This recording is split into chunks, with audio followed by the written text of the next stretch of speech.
Good morning student. आज का हमारा टॉपिक रहेगा कक्षा 12वीं व्यवसाय अध्ययन के अंतर्गत आज हम पढ़ने वाले हैं चैप्टर 11 विपणन प्रबंध। ठीक है, इसके पहले वीडियो में हमने विपणन प्रबंध का अर्थ, उसकी विशेषता, ठीक है, विपणन का महत्व, अवधारणा, ठीक, कार्य उसके समझ चुके थे।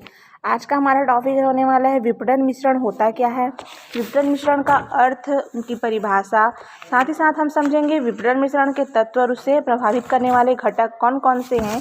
इस सब का आज हम क्या करने वाले हैं, अध्ययन करने वाले हैं। तो चलिए आइए स्टार्ट करते हैं विपणन मिश्रण।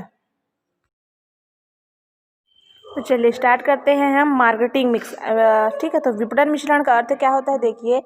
तो विपणन के क्षेत्र में विपणन मिश्र शब्द का अर्थ सर्वप्रथम प्रोफेसर नीला बोर्डेन ने किया था। किसने किया था?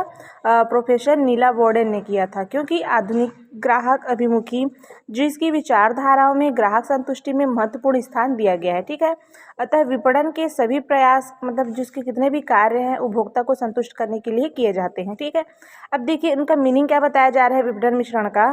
तो विपणन मिश्र एक योजना बताया जा रहा है, क्योंकि जिसमें बाजार की व्यू रचना, ठीक है, बनाई जाती है। तो विपणन मिश्रण एक व्यवहारिक विपणन कार्यक्रम माना गया है, क्योंकि जिसमें बाजार की शक्तियाँ एवं बाजार के तत्व इस प्रकार आपस में क्या हो जाते हैं, समायोजित, मतलब मिल जाते हैं। ठीक है, जिससे उत्पादक को अधिकतम लाभ एवं ग्राहक को अधिकतम संतुष्टि क्या हो सके, मिल सके। ठीक है, और ऐसे श्रेष्ठ निर्णयों को मिश्रण जो विक्रय को, देखिए, समायोजित, मतलब मिश्रण। तो देखिए क्या बोला जा रहा है, बाजार की शक्तियाँ और बाजार के तत्व आपस में क्या हो जाते हैं, समायोजित हो जाते हैं, मतलब मिल जाते हैं। वही आपका क्या हो गया, विपणन मिश्रण हो गया। ठीक है, क्योंकि ऐसे श्रेष्ठ निर्णयों का मिश्रण जो विक्रय को अधिकतम लाभ के लिए क्या करते हैं, प्रोत्साहित करते हैं और उपभोक्ताओं को अधिकतम संतुष्टि प्रदान करे, क्या कहलाता है, विपणन मिश्रण कहलाता है। ठीक है, तो ये क्या हो गया आपका विपणन मिश्रण का आशय। अब समझते हैं विपणन मिश्रण की परिभाषाएं।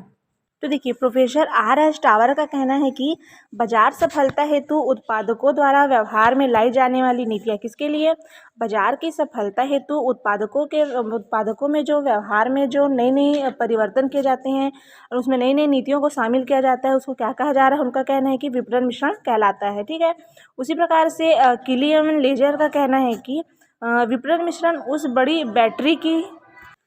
बैटरी की युक्तियां से बना है जिसे ग्राहक को किसी विशेष वस्तु को क्रय करने के लिए प्रेरित करने के उद्देश्य से लाया जा सकता है। ठीक है, ये हो गया। अब देखिए इसी में एक बोला जा रहा है कि विपणन मिश्रण के घटक या प्रकार।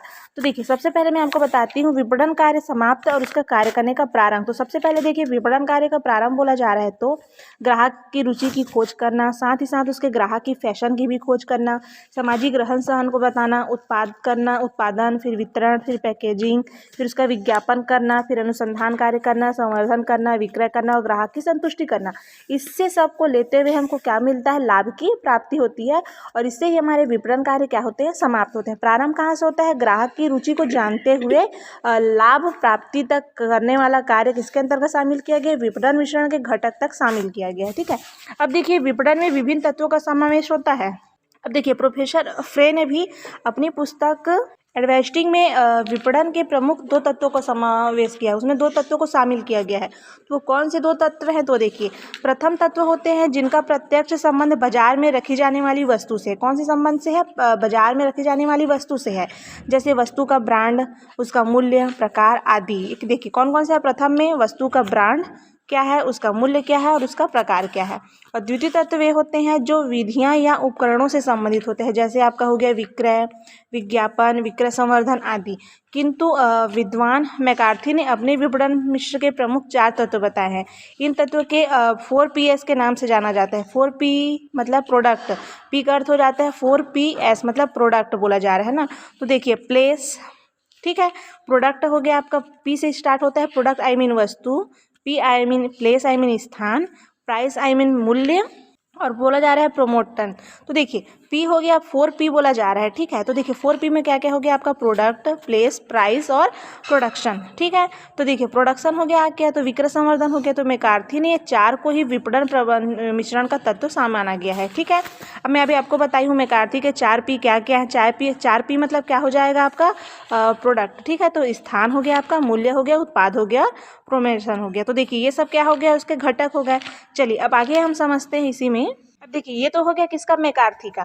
उसी प्रकार से लिप्सन और डार्लिंग ने भी कहा है कि वस्तु विक्रय की शर्तें, वितरण और संचार, ठीक है, इन सबको भी शामिल किया गया है। तो ये समझ लिया हमने विपणन मिश्रण का अर्थ और उसकी परिभाषा और उसके प्रकार और उसके तत्वों को बोला जा रहा है। अब हम इसी में समझते हैं किसको, देखिए आगे विपणन मिश्रण के तत्व। आगे बढ़ते, ये तो हमने समझ लिया उसका अर्थ और परिभाषा। अब हम समझते हैं विपणन मिश्रण के तत्व। तो देखिए इसके अंतर्गत 6 प्रकार के तत्वों को शामिल किया गया है। कौन सा, तो वस्तु का नियोजन एवं विकास करना, कीमत निर्धारण करना, वितरण माध्यम व्यवस्था करना, विक्रय का संवर्धन करना, विक्रय शक्ति को बढ़ाना और विपणन अनुसंधान कार्य करना। तो सबसे पहले हम समझते हैं वस्तु का नियोजन एवं विकास करना। तो देखिए विपणन मिश्रण में वस्तु का नियोजन और उसका विकास एक महत्वपूर्ण तत्व माना गया है, क्योंकि एक अच्छी संस्था वस्तु का अच्छा नियोजन करती है ना। क्योंकि वर्तमान में जितने भी ग्राहक होते हैं उनको अच्छी डिज़ाइन, उसी के हिसाब से उनका फैशन, साथ ही साथ उनको उत्तम क्वालिटी की वस्तु चाहता है। मतलब जो भी ग्राहक हो क्या चाहता है, एक अच्छी डिज़ाइन की वस्तु, साथ ही एक अच्छे फैशन के दौर पे अच्छी क्वालिटी वाला वस्तु लेना पसंद करता है। तथा तभी संभव में जब उपक्रम में वस्तु के निर्माण हेतु उचित नियोजन या विकास का तत्व हो। इस तत्व के अंतर्गत वस्तु के गुण, उसके ब्रांड, उसके नाम, रंग, आकर्षक पैकिंग, प्रयोग, गारंटी व सेवा आदि तत्वों को शामिल इसमें कर दिया जाता है। किसमें, वस्तु के मतलब उसको निर्माण करने में जितना भी प्लानिंग हमको लगता है, इन सभी बातों को ध्यान में रखकर ही इसमें तैयार किया जाता है। ठीक है। सेकंड बात बोला जा रहा है इसमें कीमत का निर्धारण करना। तो देखिए अब देखिए कीमत का निर्धारण करना बोला जा रहा है, तो किसी भी वस्तु के विपणन में उसका मूल्य अत्यधिक प्रभावित करता है, क्योंकि कीमत अधिक होने पर उस वस्तु बाजार में हट जाएगी। मतलब लोग अधिकतर कीमती वस्तुएं लेना कभी कभी पसंद नहीं करते, तथा कम होने पर उपक्रम को लाभ नहीं होगा। इसी के साथ व्यापार में तेजी, मंदी, मूल्यों में उतार चढ़ाव, ऐसे तत्व क्या होते हैं, आते रहते हैं। कभी उस वस्तु का कीमत बढ़ जाएगा, कभी उस वस्तु का कीमत क्या होता है, घट जाता है। मतलब इस प्रकार से तेजी, मंदी, उतार चढ़ाव क्या होता है, मार्केटिंग में ये सब बातें उसमें शामिल किया जाता है, जिनका विपणन पर प्रत्यक्ष प्रभाव पड़ता है। अतः विपणन के अंतर्गत विभिन्न घटकों को ध्यान में रखकर मूल्य निर्धारित करना चाहिए। तीसरा बात है उसमें वितरण का माध्यम। तो देखिए अब क्या बोला जा रहा है माध्यम के अंतर्गत, तो वितरण माध्यम के अंतर्गत यह देखा जाता है कि वस्तु का विक्रय किस माध्यम से होगा, किस स्थान पर होगा, तथा विक्रय सीधे होगा या किसी मध्यस्थों के मतलब बीच के व्यक्तियों के द्वारा होगा, कि विक्रय स्थानीय होगा या बाहर भी माल भेजा जाएगा, आदि घटक विपणन मिश्रण के लिए महत्वपूर्ण होते हैं। ठीक है। चौथा बात आ गया आपका विक्रय संवर्धन। तो देखिए आज की विपणन व्यवस्था में अच्छा से अच्छा सामान तब तक नहीं बेचा जा सकता जब तक उसका उचित विज्ञापन ना हो। ठीक है। क्योंकि आज के दौर पे किसका विज्ञापन का दौर है। जब तक हम विज्ञापन उसके बारे में जानेंगे नहीं, उस वस्तु को हम खरीदने के लिए क्या होते हैं, तैयार नहीं होते हैं। ठीक है। क्योंकि विज्ञापन के अतिरिक्त विक्रय प्रवर्तन की अनेक विधियां मानी गई है। अतः एक अच्छा विपणनकर्ता अपनी वस्तु को अधिक विक्रय करने के लिए विपणन कार्यक्रम बनाता है। ठीक। पांचों बातों को इसमें शामिल किया गया। उसके तत्व के अंतर्गत वो है आपका विक्रय की शक्ति। तो देखिए विक्रय का अंतिम उद्देश्य विक्रय शक्ति के निष्पादन पर निर्भर करता है, क्योंकि विक्रय शक्ति का संपूर्ण प्रबंध विपणन प्रबंध के तत्व में ही कर दिया जाता है। क्योंकि विक्रय शक्ति के अंतर्गत विक्रय की सीमा, उसका निर्धारण करना, विक्रय का स्वभाव, ठीक है, साथ ही साथ व्यक्तिगत विक्रय सीमा, सभी बातों को उसमें क्या कर दिया जाता है, शामिल किया जाता है। और लास्ट बात है आपका, लास्ट तत्व उसमें जो शामिल किया गया है वो है आपका विपणन के अनुसंधान। ठीक है, आई मीन मार्केटिंग रिसर्च बोला जा रहा है जो। तो देखिए विपणन मिश्रण के तत्वों में विपणन अनुसंधान का महत्वपूर्ण स्थान बताया जा रहा है। क्यों बताया जा रहा है, क्योंकि इससे ग्राहकों की रुचि पहचान कर उसके पूर्व में अनुमान लगाने हेतु, वस्तु की मांग बाजार में को ज्ञात करने हेतु, साथ ही साथ वस्तु के प्रति लोगों की प्रतिक्रिया मालूम करने आदि के लिए अनुसंधान मतलब रिसर्च करना या सर्वेक्षण होना क्या हो जाता है, बहुत ही आवश्यक माना गया है। और इसे ही विपणन मिश्रण का घटक माना जाता है। ठीक है। तो ये क्या हो गया हमारा विपणन मिश्रण के तत्व। ये हमने समझा विपणन मिश्रण के तत्व। अब हम समझते हैं विपणन मिश्रण को प्रभावित करने वाले आपके घटक क्या क्या हैं। तो देखिए किसी उपक्रम की सफलता इस बात पर निर्भर करती है कि उस उपक्रम की विक्रय सीमा क्या होगी, तथा विक्रय सीमा कम होगी या अधिक होगी।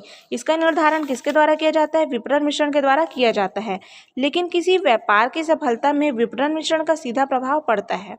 अतः विपणन मिश्रण तैयार करते समय उनको प्रभावित करने वाले घटकों पर विचार कर लेना लेना हमारे लिए क्या माना जाता है, बहुत ही आवश्यक माना जाता है। तो देखिए विपणन मिश्रण को सामान्यतः अग्र घटक द्वारा प्रभावित करते हैं। तो जैसे विपणन मिश्रण को दो प्रकार से प्रभावित करते हैं, एक तो होता है बाजार संबंधित और दूसरा होता है विपणन संबंधित।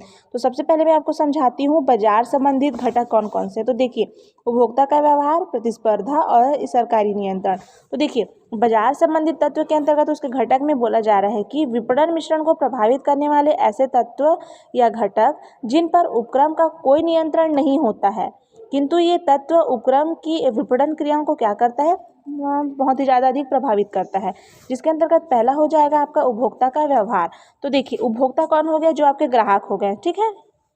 तो विपणन प्रबंधक ये अच्छी तरह जानता है कि उपभोक्ता का व्यवहार विपणन में महत्वपूर्ण स्थान रखता है, लेकिन वस्तु की मांग, उपयोग, पूर्ति, कीमत या उसका निर्धारण आदि का प्रत्यक्ष संबंध किससे होता है, सीधा उपभोक्ता की वस्तुओं के प्रति व्यवहार से लगाया जाता है, ठीक है।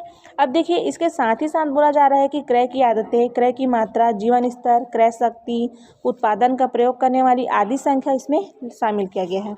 अब दूसरा बोला जा रहा है कि प्रतिस्पर्धी। तो देखिए आजकल प्रतिस्पर्धा इतना बढ़ गई है कि कभी कभी वस्तुओं को लागत मूल्य या उससे कम मूल्य पर भी बेचने के लिए विवश होना पड़ता है।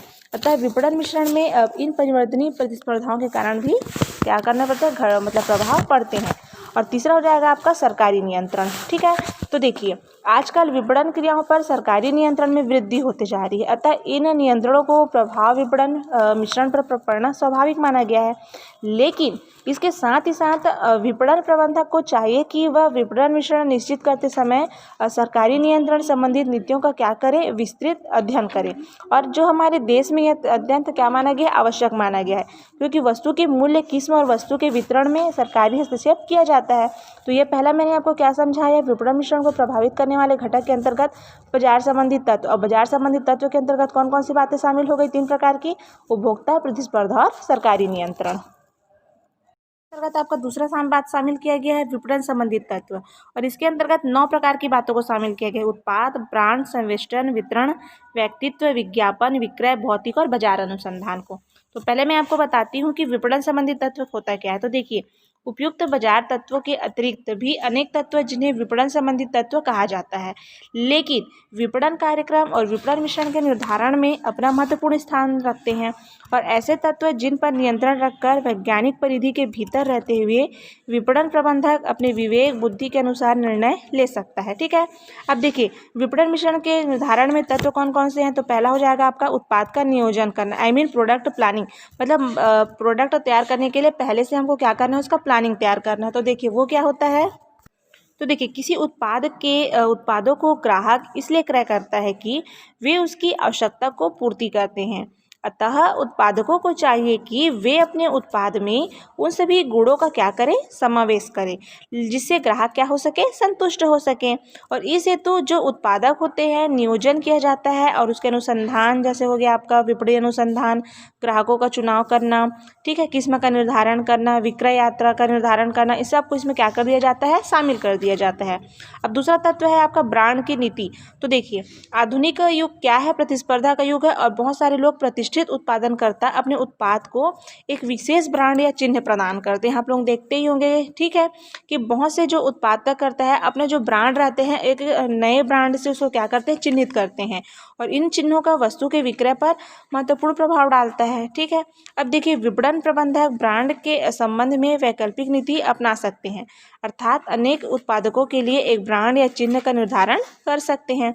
अब तीसरी बातें हो गई इसमें आपका क्या, संवेष्टन नीति।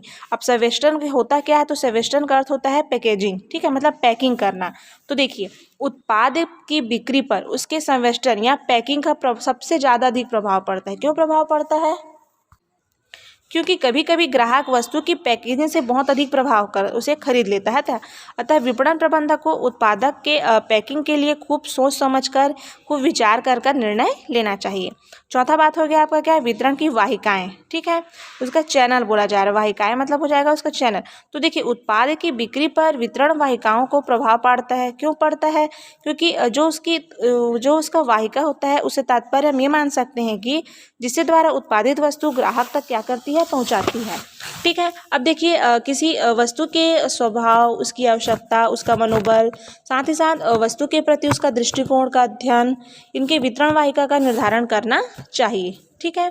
पांचवा बात हो गया आपका क्या है, व्यक्तित्व की विक्रय करना। तो ये क्या होता है, चलिए देखिए अब। तो देखिए विक्रय प्रबंध यदि उचित समझे तो यह व्यक्तित्व विक्रय पद्धति अपना सकता है, लेकिन इसके अंतर्गत विक्रेताओं की क्या हो सकती है, भर्ती, उसकी प्रशिक्षण, उनके संगठन आदि के संबंध में निर्णय ले सकता है। छठवां बात हो गया उसका क्या है, विज्ञापन की नीति। तो देखिए विपणन के क्षेत्र में विज्ञापन के योगदान को नहीं भुलाया जा सकता, क्योंकि इसके द्वारा वस्तुओं की पूर्ण जानकारी ग्राहकों को क्या की जाती है, प्रदान की जाती है, और उन्हें वस्तु को क्रय करने के लिए आकर्षित एवं साथ ही साथ उसको प्रेरित भी किया जाता है।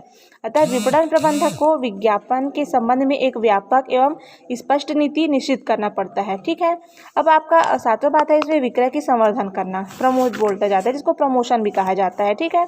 तो देखिए विपणन प्रबंधक को नियमित विज्ञापन के अतिरिक्त समय समय पर विशेष विक्रय संवर्धन, मतलब अपने विज्ञापन में प्रमोट, मतलब कुछ ना कुछ नया तरीका उसमें क्या करना चाहिए, आयोजित करना चाहिए, और उसमें नए नए तरीकों को उसमें क्या करना चाहिए, उसको शामिल करना चाहिए। और आठवां बात है आपका भौतिक वितरण करना। ठीक है। तो देखिए इन सभी बातों को शामिल करते हुए जो वस्तु की मांग को क्या करते हैं, निर्मित करते हैं। लेकिन केवल मांग का निर्माण ही उत्पादक का लक्ष्य नहीं होता, लेकिन मांग के अनुरूप पूर्ति करना अंतिम लक्ष्य है, जिसके लिए विपणन क्रियाएं की जाती है। जैसे विपणन क्रियाओं में कौन कौन सी बातों को शामिल किया गया था, मैंने आपको पहले भी बताया था। तो भंडारण रखना, परिवहन करना, वित्त का प्रबंध करना आदि सभी बातों को इसमें क्या किया गया है, शामिल किया गया है। और लास्ट बात हो जाएगा आपका विपणन संबंधी तत्व के अंतर्गत ही बाजार का अनुसंधान करना। तो देखिए रिसर्च करना, तो अब देखो वो क्या होता है। अब देखिए विपणन अनुसंधान सफल विपणन व्यवस्था का क्या माना गया है, आत्मा माना गया है। अतः बाजार अनुसंधान भी क्या माना गया है, बहुत ही महत्वपूर्ण माना तो नहीं गया है, लेकिन फिर भी महत्वपूर्ण है, क्योंकि उचित व सही अनुसंधान महत्वपूर्ण होता है। अब सही अनुसंधान सही दिशा की ओर क्या करता है, व्यवसाय को ले जा सकता है। लेकिन कभी कुछ गलती हो गया, कुछ त्रुटिपूर्ण अनुसंधान हो गया, तो व्यवसाय को अंधकार में भी ले जा सकता है। अतः बाजार अनुसंधान भी विपणन नियंत्रण को क्या करता है, प्रभावित करता है। तो ये क्या समझा हमने, विपणन मिश्रण को प्रभावित करने वाले तत्व के अंतर्गत पहला हमने समझा बाजार संबंधी तत्व, दूसरा समझा हमने विपणन संबंधी तत्व। और आज का हमारा मुख्य टॉपिक था क्या, विपणन मिश्रण या विपणन मिश्रण का अर्थ, परिभाषा, साथ ही साथ हमने समझ लिया उसके तत्व और घटकों को।